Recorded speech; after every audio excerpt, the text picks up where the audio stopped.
ఇద్దరు తండ్రి కొడుకులు ప్రతిరోజు వెళ్ళి కరపత్రాలు పంచి సువార్తను ప్రకటించేవారు ఇంటింటికి వెళ్ళి. ఒకరోజు ప్రచండమైన వర్షం వస్తుంది. ఆ తండ్రి అన్నాడు, నాయనా ఈరోజు వర్షం వస్తుంది కదా, ఇంకొద్దులే, ఎవరు బయట తిరుగుతారు, అందరూ లోపల ఉంటున్నారు, ముసురు పట్టింది అన్నాడు.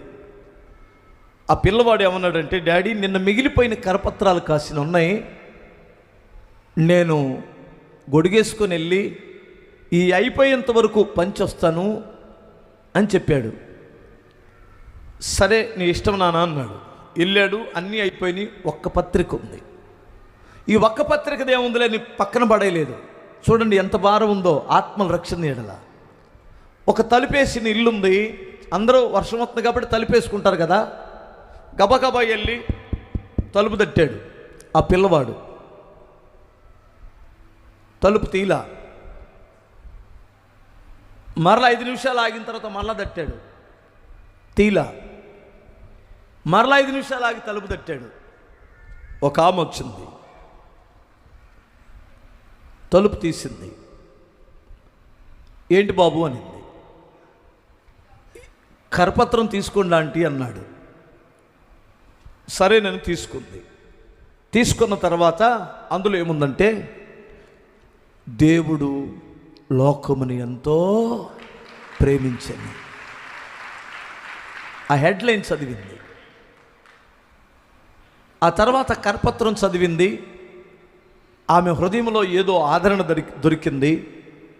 ఆ కింద అడ్రస్ ఉంటే నెక్స్ట్ ఆదివారం ఆ చర్చికి వెళ్ళింది.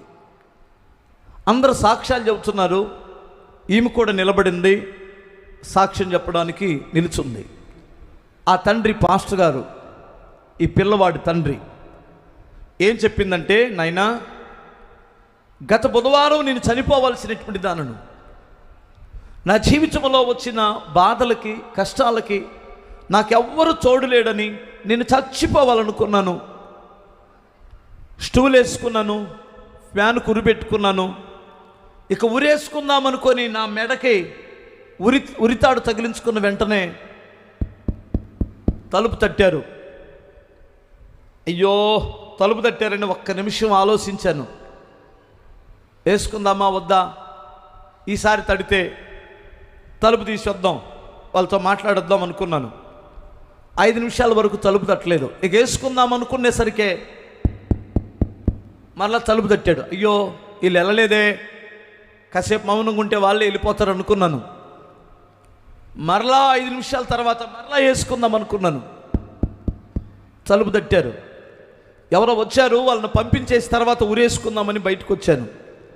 ఈ బాబు కరపత్రం పట్టుకొని నిల్చున్నాడు. ఏంటి బాబు అన్నాను. అమ్మా దేవుని మాటది, వాక్యం, నీ కరపత్రం ఇస్తున్నాను తీసుకున్నాడు.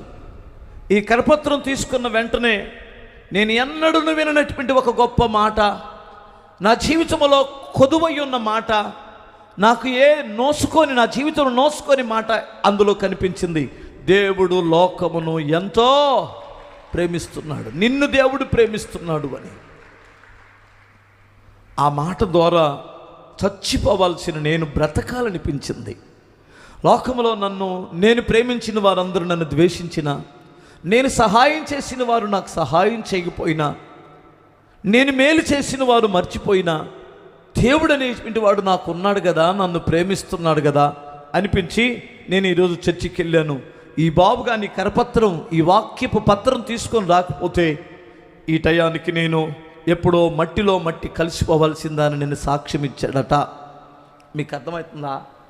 ఎంతమందికి అర్థమైంది? పిల్లరా, మీరు ఒక్కసారి ఇక్కడ ఆలోచించండి. వాక్యం ద్వారా నువ్వు ఆదరించబడమే కాదు, ఇక్కడ ఇంటున్న వాక్యం కానీ, నీ చేతిలో ఉన్నటువంటి వాక్యం చదివి కానీ, నీ జీవితంలో జరిగిన కార్యాలు కానీ ఇతరులకు నువ్వు చెప్పుట వలన నువ్వు బ్రతకడమే కాదు, ఇతరులను కూడా బ్రతికిస్తావు.